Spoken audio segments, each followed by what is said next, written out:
Alors que les massacres à Gaza continuent de susciter l'indignation mondiale, la question palestinienne est au centre du débat international. Comment conjuguer résistance, diplomatie et survie politique dans un contexte où la morale semble plus que jamais céder face à la froideur de la réelle politique? Comment décrypter la posture des chancelleries européennes? Et quel remède à l'impuissance des pays arabes? Entretien exclusif aujourd'hui avec Anouar Abou Aïché, ancien ministre de la Culture de l'autorité palestinienne, figure intellectuelle et politique. Bonjour Anouar Abou Aïché. Bonjour, merci à vous. Merci, un immense merci d'avoir accepté l'invitation de Tel Quel pour cet entretien exclusif, je le rappelle. Pour commencer, Anouar Abou Aïché, l'actualité si vous le permettez. Le Royaume-Uni, le Canada, l'Australie, le Portugal aussi, puis la France, tous ces pays ont ces derniers jours officiellement reconnu l'État de Palestine. La séquence, et vous le savez, a largement été commentée, elle a suscité des réactions contrastées, enflammé.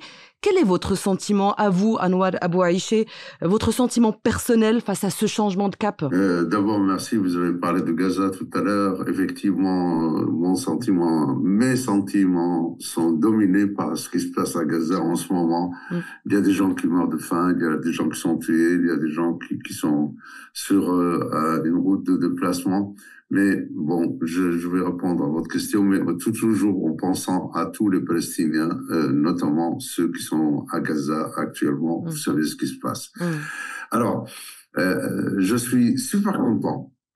J'ai la joie que l'on arrive là, dans ce domaine diplomatique et politique. Parce que ça fait des dizaines d'années que tous les cadres de l'OLP, ou presque, partout, tous les Palestiniens militants travaillent, expliquent, font connaître la justesse de notre cause pour justement obtenir la reconnaissance internationale. Nous avons eu beaucoup de succès déjà avant, avec 142 États qui ont reconnu officiellement l'État de Palestine et le peuple palestinien. Et là, on arrive à la reconnaissance des États plus importants, matériellement, politiquement, diplomatiquement. Cette reconnaissance correspond à ce que nous voulons, à savoir faire connaître le droit du peuple palestinien à l'autonomie, le droit du peuple palestinien à avoir un État indépendant, à disposer de sa terre. Et donc, c'est un grand pas en avant théorique et sur la scène internationale en tout cas. Alors, Anouar Abou Aïché, vous évoquiez il y a quelques instants la situation extrêmement difficile à Gaza. Vous rendiez hommage à Gaza. Or, aujourd'hui, dans les discours des principaux dirigeants occidentaux, certains déplorent que des mots comme génocide, colonisation, nettoyage ethnique, que ces mots n'aient pas été prononcés par ces dirigeants des pays occidentaux. Ma question pour vous, Anouar Abou Aïché, mal nommer les choses, n'est-ce pas rajouter au malheur du monde, pour reprendre la célèbre formule d'Albert Camus? Oui, je suis d'accord avec vous. Maintenant, nous sommes en route pour arriver surtout à une paix juste. Quand je parle d'une paix juste, c'est-à-dire une paix fondée sur le principe de droit international, moi je crois que Israël actuellement est sur un chemin qui ressemble beaucoup au chemin de l'Afrique du Sud jadis, quand c'était l'apartheid, les Bantoustans, parce que nous avons des Bantoustans aussi. Ce qui est important pour nous, c'est qu'on avance en tout cas. Et c'est vrai qu'on a entendu des très beaux mots, des très belles phrases dans la bouche de beaucoup de responsables occidentaux, comme le président Macron. Maintenant, je crois que nous voulons surtout des actes. C'est ça. Je crois que depuis très longtemps, c'est pour ça qu'il y a des Palestiniens qui considèrent que c'est symbolique, c'est parce que nous en avons marre des bons mots, des discours et après plus d'actes. Donc oui, il y a eu de belles phrases, des belles intentions. Maintenant, nous devons passer aux actes et les actes, c'est justement travailler contre toutes ces crimes contre l'humanité, les génocides et les crimes de guerre. Alors, que répondez-vous à ceux qui ont été critiques justement de ce changement de cap venant de plusieurs pays occidentaux qui disent que oui, et d'ailleurs en tête les Israéliens qui estiment que c'est un cadeau fait au Hamas, qu'il fallait conditionner cette reconnaissance, qu'il fallait instaurer un cadre fixe. Que répondre à celles et ceux aujourd'hui qui pensent que l'organisation d'un État de Palestine ne peut se faire avec le Hamas? Le Hamas, c'est un mouvement politique palestinien. Les gens de Hamas font partie du peuple palestinien, mais je rappelle à tout le monde que la création de Hamas a été bien favorisée par Israël, que le maintien de Hamas au pouvoir par $1 million par jour acheminé par Netanyahou à Gaza. Donc, non, je ne sais pas si c'est la récompense de Hamas, c'est un objectif du peuple palestinien d'arriver à la stabilité, à la reconnaissance, à être en conformité avec le droit international. Non, ça n'a rien à voir. Il faut pas tout le temps nous sortir des petites choses comme ça. Surtout quand ils trouvent rien à dire contre le droit international.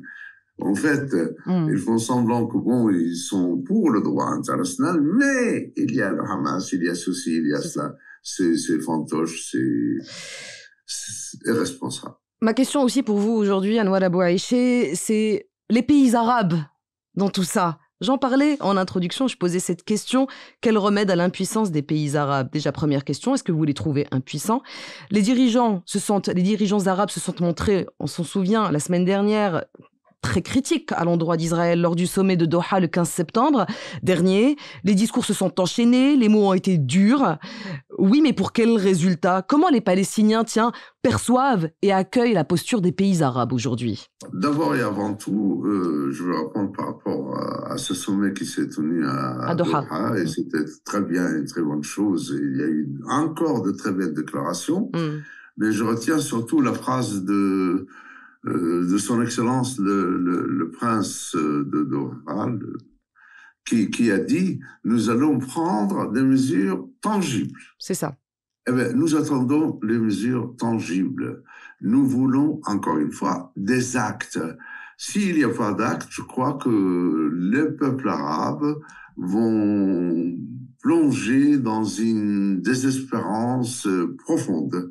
Donc, nous voulons des actions. Maintenant, la majorité des régimes arabes tiennent à rester au pouvoir.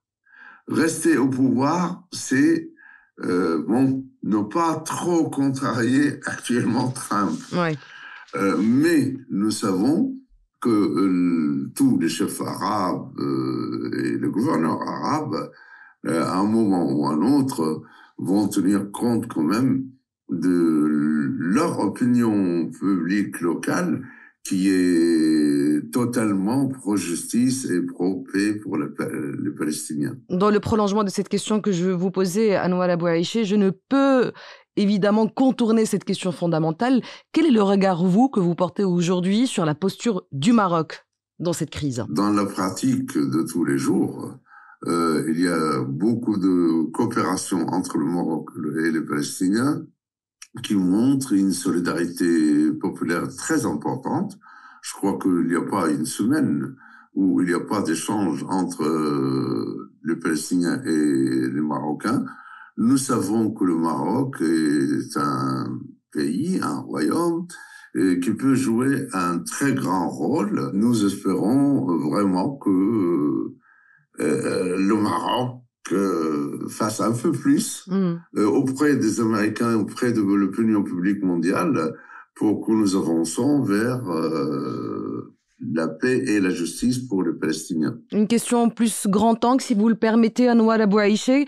Qu'est-ce qui, à vos yeux, aujourd'hui, garde encore vivante la cause palestinienne? Est-ce que c'est sa diaspora, sa jeunesse, sa culture ou la souffrance partagée de Gaza? Moi, je crois que d'abord, c'est le soumoud, la résilience du peuple palestinien en premier lieu. Parce que tous les Palestiniens qui sont dans les territoires palestiniens souffrent tous les jours, évidemment, mais ils sont là, résilients, et ils restent, et ils tiennent à rester. Et c'est la moitié du peuple palestinien. Maintenant, aussi, les Palestiniens en diaspora, de génération en génération, tiennent toujours bon face à l'occupation israélienne, mais et après, vraiment, la jeunesse palestinienne en diaspora, c'est une jeunesse qui continue à porter le drapeau et à avancer et partout, et notamment aux États-Unis. C'est une question à présent presque de philosophie politique que j'ai envie de vous adresser, Anouar Abou Aïché. Est-ce qu'il y a un espace aujourd'hui pour une politique étrangère morale, ou est-ce qu'il faut accepter que seuls les rapports de force comptent? Moi, je crois qu'il y a eu toujours tendance de domination de la part des grandes puissances, mais aujourd'hui, c'est quand même au-delà de l'imaginable, surtout avec la présence de Trump. Trump, d'ailleurs, quand on regarde son discours hier à l'ONU, c'est irrationnel. Et malheureusement, c'est le plus fort du monde qui impose sa vision politique par justement la force. Et il dit qu'il est le plus puissant dans ce monde. Donc, le monde ne va pas bien. Maintenant, surtout en Occident et surtout en Europe, on nous parlait d'égalité, fraternité, liberté. Il y a ces notions de droits de l'homme, de démocratie et tout ça.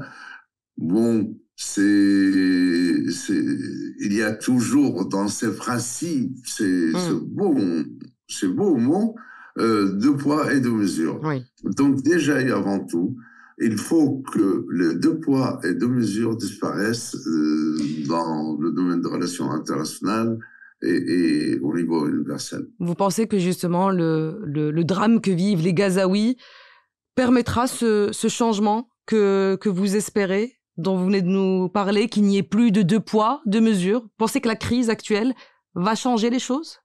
Qu'il y ait une prise de conscience? Je crois que ça va contribuer, mais c'est surtout le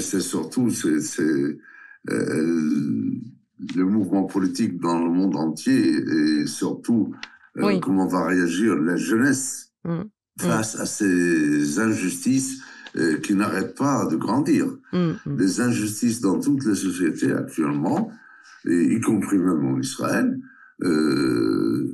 grandissent et sont plus importantes, à savoir, c'est surtout, si on veut résumer, les riches sont plus riches, les pauvres sont plus pauvres, et partout il y a moins de justice sociale.